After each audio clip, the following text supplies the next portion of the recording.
I'm Dambisa Moyo. I'm a global economist and an author.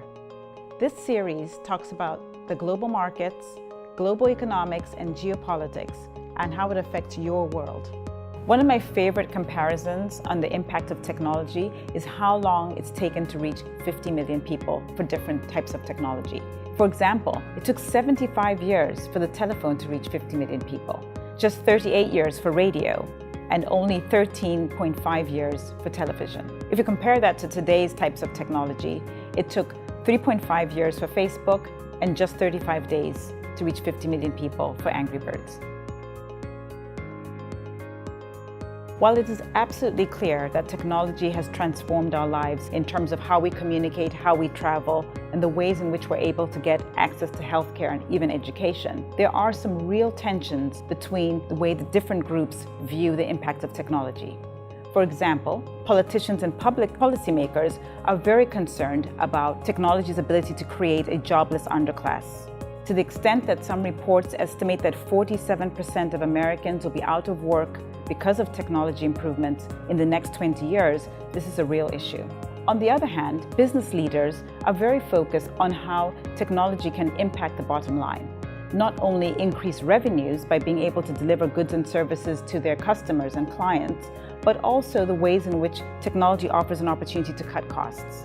And then finally, you'll find that people in Silicon Valley are incredibly optimistic about what technology might do for our lives in the future.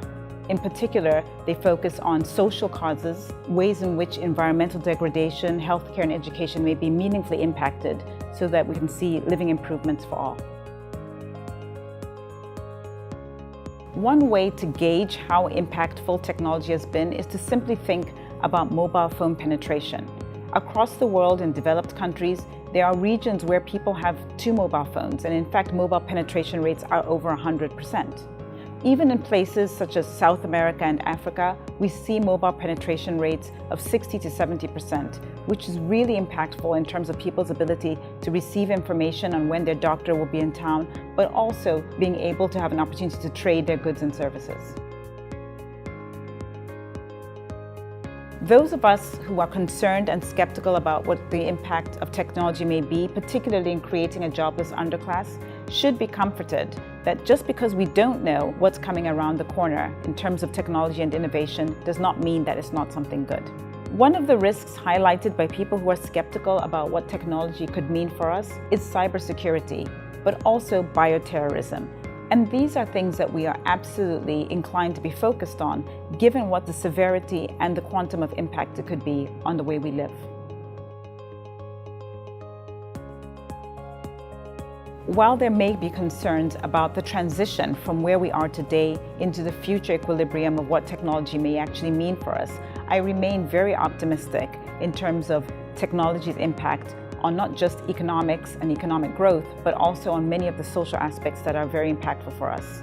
In particular, millennials are showing the way. Through shared economy, housing, and transportation, we may see how technology could transform all our lives.